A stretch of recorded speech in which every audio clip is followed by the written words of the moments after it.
This weekend, boys, it's UFC 319. We're in Chicago. It's DDP versus Khamzat Chimaev, and I'm here to give you guys my locks, my best picks for the parlay for this weekend. All right, I'm going to be throwing my bets right up here so you guys can follow along what we're doing, essentially. We're going to be starting with the co-main event. All right, we're going to do the main event last, but if you followed any of my content this past month, these past 2 months, you should know who I'm picking for this main event, all right? We're going to be starting with Lerone Murphy versus Aaron Pico. Now, this fight was supposed to be Aaron Pico versus Movsar Evloev. Movsar had to get this fight rescheduled 2 separate times, and then the UFC said, you know what? Find somebody else for Aaron Pico. When they signed Aaron Pico, they threw Aaron Pico on the front page of UFC.com, and we haven't seen bro for about 6 months. You know? So, about time they're getting him an opponent. The issue is, everybody else that we have seen come from other organizations, Bellator, PFL, dudes like Patchy Mix, Kai Asakura, Patricio Pitbull, have all went out there and shown that they're not ready to fight the level of competition that's inside of the UFC. The lights are too bright for them. Just watch Patchy Mix versus Mario Batista. He stood there flat-footed and he didn't really know what to do. Now, Aaron Pico has solid wrestling credentials. Solid wrestler. Alright, striker. Now, the issue is, like I said before, you're fighting part-time MMA fighters over there at PFL and Bellator. No disrespect to those guys, but they are not the monsters that are hanging out at the UFC. Right. Lerone Murphy is undefeated, by the way. 16-0. His last fight was against Josh Emmett, and we did pick Josh Emmett to beat Lerone Murphy.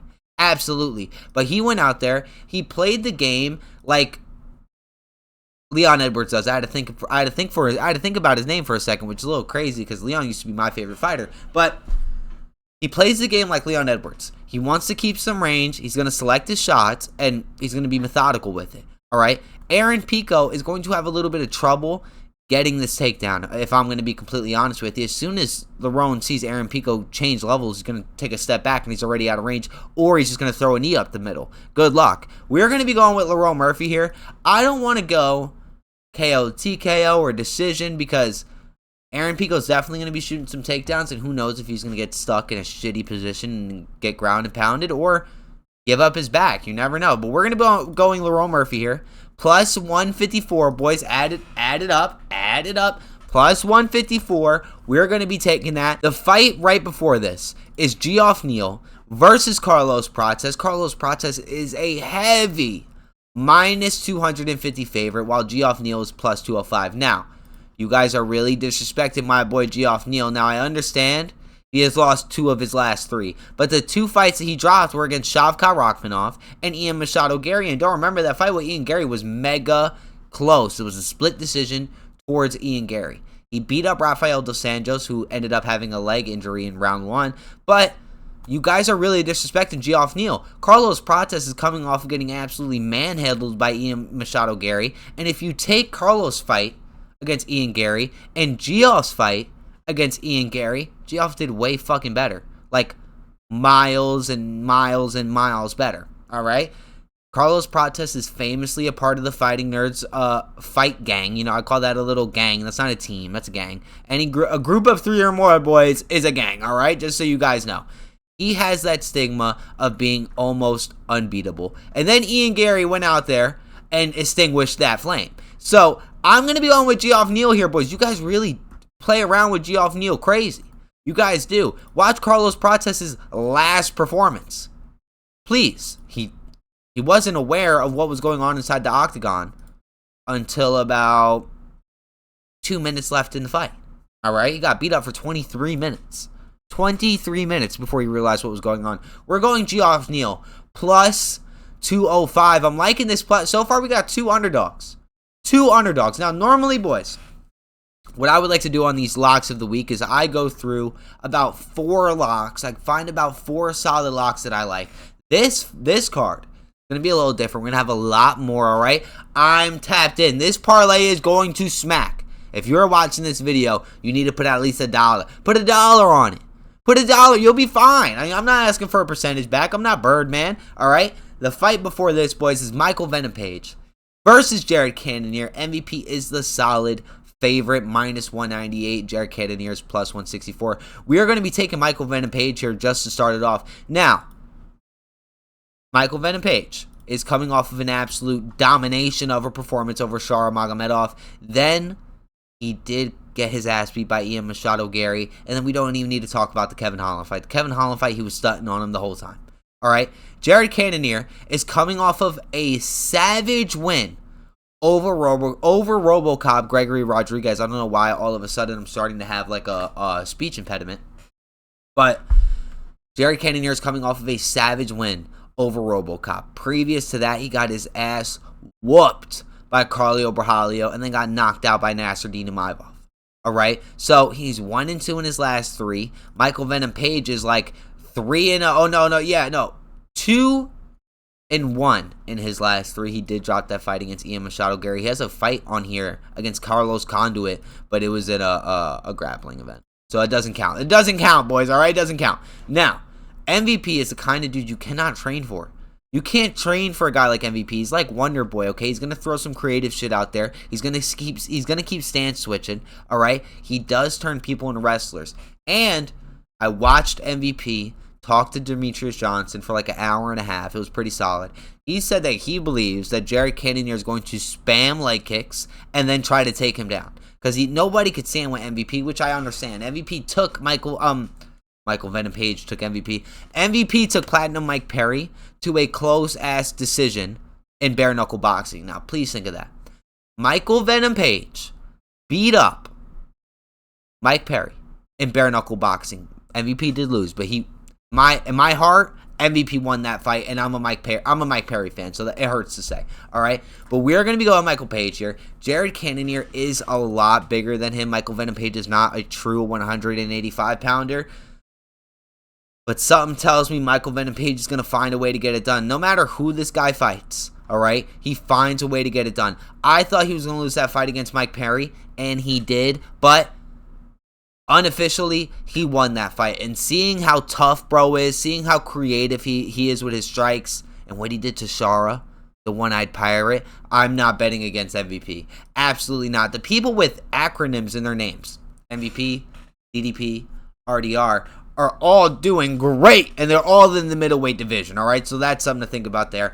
We're going with MVP here. Moving on, boys. We got Kai Asakura versus Tim Elliott, and I'm going to be honest with you, we're skipping this. We're not adding this into the locks of the week because it's Kai Asakura is minus 310, which is a little bit absurd considering his performance he had against Pantoja, right? Like, you went out there and got absolutely dog walked by the best in the division, which isn't that bad. That's not that bad of a thing. You know, he is Pantoja. But being a minus 310 after a performance like that is a little bit outrageous, but I'm going to ride with it. Kai Asakura is going to pick up a win here. Now, what is a little bit concerning for me on this card is that Bobby Green has returned, by the way, after getting spinning wheel kicked, knocked out, sent to the afterlife by Marcio Ruffy. All right, he has made his return, and he is a plus 130. Who is making these lines? Bobby Green should not be a plus 1. Bobby Green should be a plus 5,000. Coming back from that, you should be a plus 5,000. Saying that, the dude who's fighting, Diego Ferreira, is minus 155, and we're taking that all day. We're taking that. Have you seen Bobby Green's last performance? All right, moving on, boys. Michał Oleksiejczuk versus Gerald Meerschaert. This is going to be a banger, but I'm extremely biased. I'm biased. I don't like the fighting nerds, but I like Michał Oleksiejczuk. I do. All right, I've seen bro multiple times in my town. He's like a walking around member in my town. I've seen bro almost my whole life, honestly, just being around and just walking around. So I'm not betting against my boy Michał Oleksiejczuk. We're going to go with you, minus 218. So far, we have 5 picks on this parlay. We have 2 more to add to it, boys. Chase Hooper versus Alexander Hernandez. Now, I did say we are not going to be adding Kai Asakura because he's minus 310, but Chase Hooper is minus 340. Chase Hooper is minus 340, and you know what Chase Hooper always does. He's going to go for the submission. Now, DraftKings desktop that I am on currently, I am not signed in, does not have those odds open right now. But if they did, I would be smacking Chase Hooper via submission right there. Okay, so if you can add that to the parlay, that is a great addition. for the final lock. Well, we still have the main event, by the way. But for the final prelim lock of the week, boys, we're going with Bryan Battle. Bryan Battle is on this card. It is going to be a tough fight. He's going against Nursulton, Ruziboev, all right? But Bryan Battle is honestly a savage. Now, when I saw Bryan Battle the first time, I thought that dude was a fighting nerd. I thought, oh, that dude's a part of the fighting nerd squad. He's a part with Carlo Brahalio and all those guys. Turns out he's not.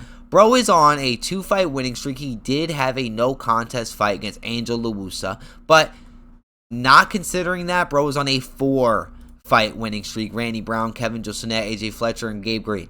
All right? All of them finishes except for the fight against Randy Brown, but don't disrespect my boy. He has one of the best on-mic moments that I could physically remember. He beat up a Frenchman in Paris, France, took the microphone and said, "Did you guys really think a Frenchman was going to beat me?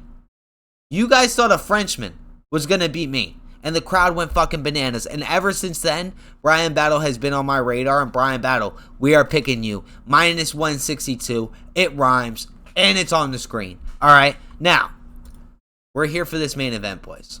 Yes, we are. Dricus Du Plessis versus Khamzat Chimaev. Now, Khamzat Chimaev is the heavy favorite, boys. Minus 238. DDP is plus 195. Now, DDP having his 3rd title defense, you guys are still making him the underdog.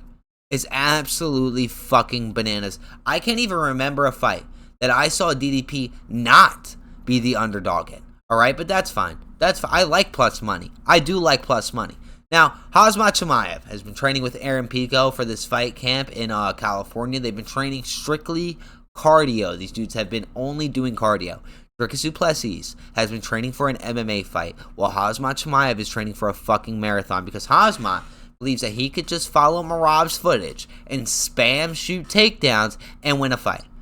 Khamzat, your last 3 wins on your resume, you are undefeated, by the way, but his last 3 wins in his resume: Kevin Holland, Gilbert Burns, Kamaru Usman. One of those wins is an elite win. Spoiler, it's fucking Kamaru Usman. And by the way, Kamaru was on a 2-fight losing streak and he got knocked out by Leon Edwards. Oh, I forgot he pulled the teeth out of Robert Whittaker. I forgot. How could I forget? He did make a necklace out of Robert Whittaker's teeth, but boys, that's neither here nor there.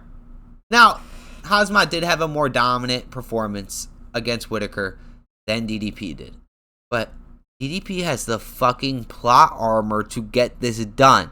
I don't care if Khamzat is waiting in the octagon, waiting for DDP to make his walk, and the fucking Jumbotron unscrews. Alright? Something is going to happen to where DDP gets his W. I do not see a world where Khamzat is the champion and he's clogging up the weight class and he doesn't want to fight. He only wants to fight once a year. I'm surprised that the commission let him fight in Chicago. I am. Alright? We've only seen this dude fight in United Arab Emirates. Okay? Abu Dhabi. Shit like that. We've never seen him fight in America. He said if he wins, he wants to go for a triple champ? Triple champ? 185, 170, 205? So you can clog up 3 divisions? Dricus, please save us. Please save us. We're going to be going Dricus Du Plessis money line here, boys. Yes, we are. We have a 7-pick parlay for our locks of the week, boys. We're going to be getting this freaking bread, all right? Lerone Murphy, plus 154. Geoff Neal, plus 205. Michael Venom Page, minus 198. Diego Ferreira, minus 155. Michael Oleksiejczuk, minus 218.